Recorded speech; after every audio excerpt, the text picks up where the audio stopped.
Hello, everybody. Tonight we're looking at a game played a while ago in South Africa, and actually, I'm quite interested in this game. I went through the database and stuff, and one of our top 10 players in active, I think, or even actively, he still played a game recently enough to be listed is Mr. Ja Ophoff, and I think his name's actually Jark, and he's playing against the very he's David Gluckman is also part of a very famous chess family. I think they're from the Cape.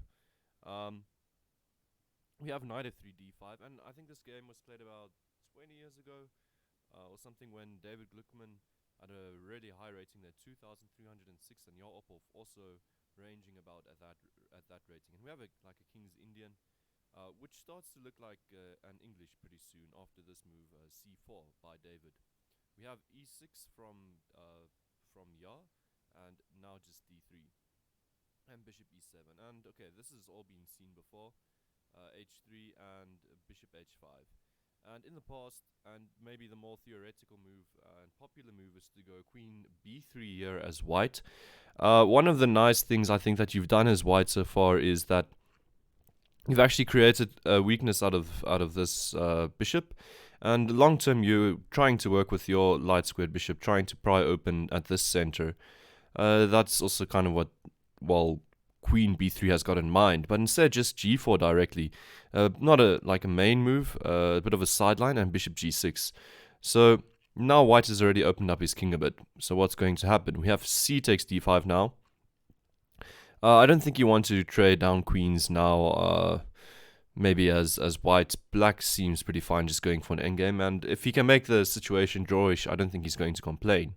We have e takes d5, and now knight e5.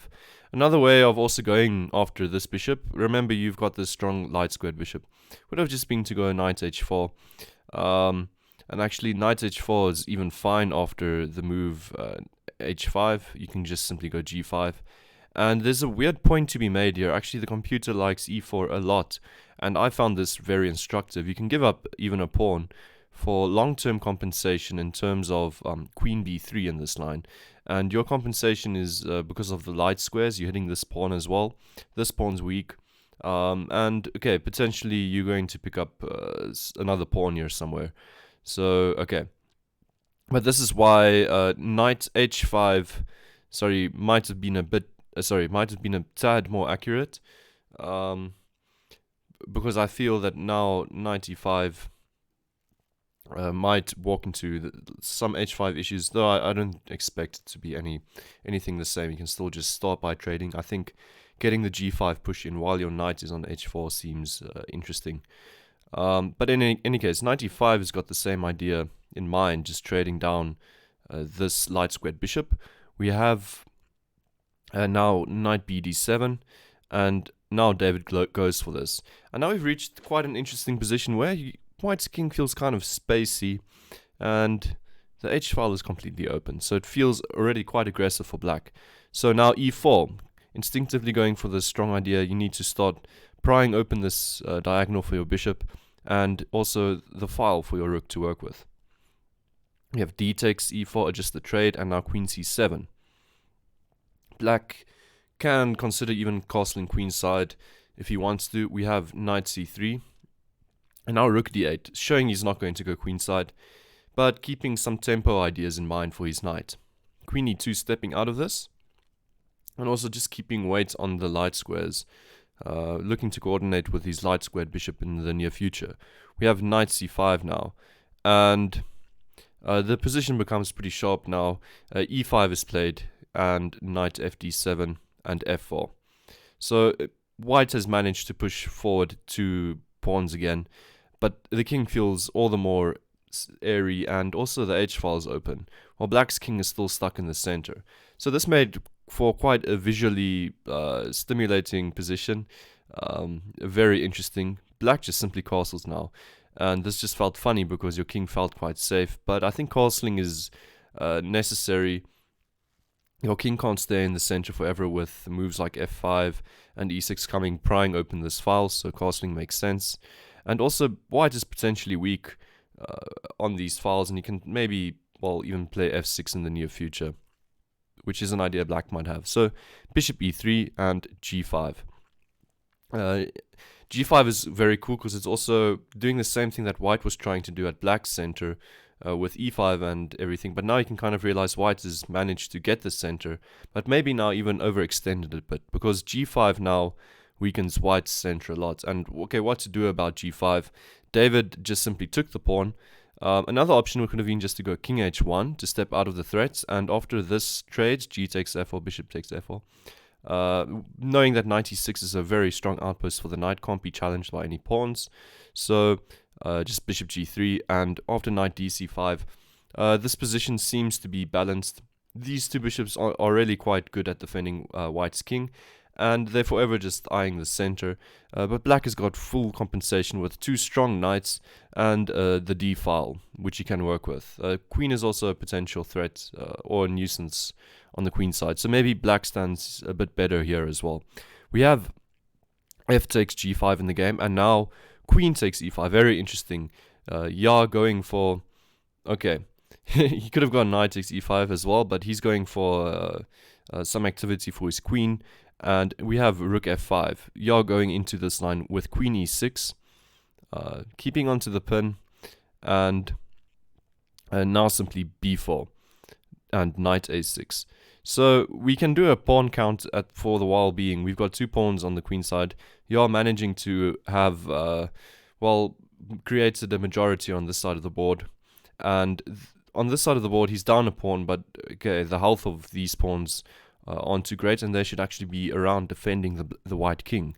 Okay, so simply a b5, and this tries to destruct and disrupt black's long-term advantage of the queen side. And we have knight b4, and now a3, and maybe a3 wasn't necessary. It was possible just to trade off this pawn and, okay, allow black to play with an extra pawn over here, which could potentially be weak. In any case, a3, looking to displace this knight, and actually Ja finds a very nice square for this knight, knight c2. And you can see the idea. The knight isn't hanging because after queen takes c2, we have queen takes e3 check. And also, you kind of need to capture this knight because you overloaded and the queen is pinned now. And this is kind of what one of the themes I want to talk about is provisional squares. You sometimes need to realize that your piece can go to c2 all the way from a6. And this, Ja did pretty nicely, I think, just realizing that this pin is going to make it possible, as well as this check. So having a holistic idea of the board is always important. We have this trade, which I showed, and king h1 and g6. And g6, okay, kicking the rook away, but also this potential for fianchettoing in this old style, but we're going to see what happens. Rook ff1, and now queen takes g5, getting rid of the rook as defender for the pawn. But maybe it wasn't even necessary to take this pawn just yet. Ja feels so, but now he's up a clean pawn, and okay, well, we can look at what happened. B takes c6, b takes c6, and wondering whether white can recapture the material. It's not too clear, okay, because after knight takes, we have knight e4. And this knight is becoming dangerously active. Also, the h3 pawn is defended. This rook is finding a nice square on d3. So instead, David doesn't even go for this pawn. After b takes c6, he just goes knight e4, trying to remain active. We have queen h4, queen takes c6 now. The queen takes the pawn this time. And now we have knight e5. And yet again, the position starts becoming pretty balanced.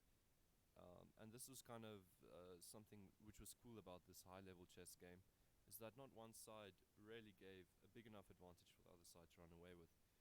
This knight is pinned, so now it's pinned again. Well, the pawn is pinned and now the knight is pinned. So f5 just securing the knight. We have queen c4 check, king h8, rook a f1, queen h6, and it started feeling like there might be a perpetual check here somewhere, with white being down a pawn, trying to find a way just to draw the game, especially because it feels like his king has some potential for being in danger. So after queen h6, David goes queen e6, and I think this is aiming at the openness of the king side. But actually, a very interesting move here is, was starting with queen c3 check. And one of the main important ideas of queen c3 check is that you are, either making a draw or something like this, and Black's king doesn't want to leave to the light squares, so Black's going to have to retreat this knight, which is a tricky piece. And you can try play with some threats like knight e6, and if the knight is pinned, rook c4, and you're shifting attention away from your own king side and trying to create some activity, let's say on the 7th, and along this diagonal. But instead, queen e6 in the game does something else which is a bit bad. It stops the fence of this d3 square. So suddenly, queen e6, rook d3 is possible. And rook d3 is actually a major threat, because what are you doing about the rook sacrifice? Remember, you can't just take e7. This is a 3-move checkmate. Also, if you think this isn't a checkmate, that you can simply not take the rook, well, the rook just sacrifices itself. And the queen comes to h2 as well. So many ideas in this line, and actually I think this would have been winning for Ja if he had found it. And well, after queen e6 he played rook d8, so not finding it, and we have knight d6 now. And this is, I actually want to get to a different part of the game, because now the position has become equal again, and David trades off into this endgame.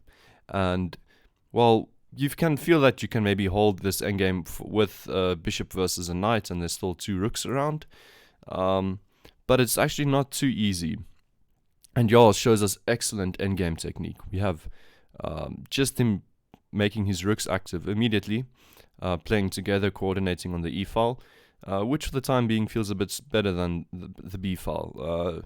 And also now maybe creating potential threats here around the king. Knight g3. And now the knight is the bishop's traded off, and we are end with 2 rooks versus 2 rooks, and 1 extra pawn for black. Rook h2 now going after 1 weak pawn, and Ja always keeps his pieces active. King g5, and active king, well placed pawns. Now they're going to roll together. This is an outside part. This is a passer and it's connected. It's a very strong pawn. We have rook h7, rook eh1. 2 rooks coordinating on the square. Not much to do. You need to find some other counterplay.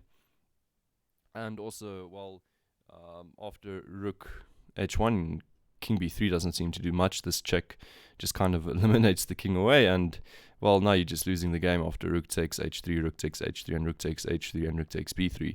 A lot of rook takes, and then white is left without a rook. So trading down his outside pass pawn, this pawn of white's for this of his, which is a very good idea. I'm forcing it like this because now he needs to play with these 2 pawns against this one, and it's much easier to roll them up the board, as well as now one of the pawns can always guard the king. So as soon as the rook is here, it doesn't give a check, and we see this. That's usually an idea to get the pawn through, to play check and then push your pawn from a7 through. Black's rook is also behind the a pawn, so this helps a lot. We have king g4, a5, and this endgame is actually just winning easily. Ja plays very nicely here. He just plays f4, and after a7, g3, rook b7 and rook a1 check. White resigns, because now you need to move your king away. There's nothing stopping g2 and g1 making a queen. A great game by Ja, defending really well for long. And I know I spoke about how spacey White's king was, and then it felt strange that Ja just castled in the face of all of that. But I think that was also kind of instructional. The real weakness was the pawn chain in White's center. And okay, well, we also learned that even 2300s blunder away certain positions and miss some ideas, which is very inspiring, and for us, showing us that it is possible to play on that level. And also, remember to subscribe to the channel, and I will keep you guys updated on new South African chess games soon. I have a few exciting in store. Thank you for watching this video. Yeah.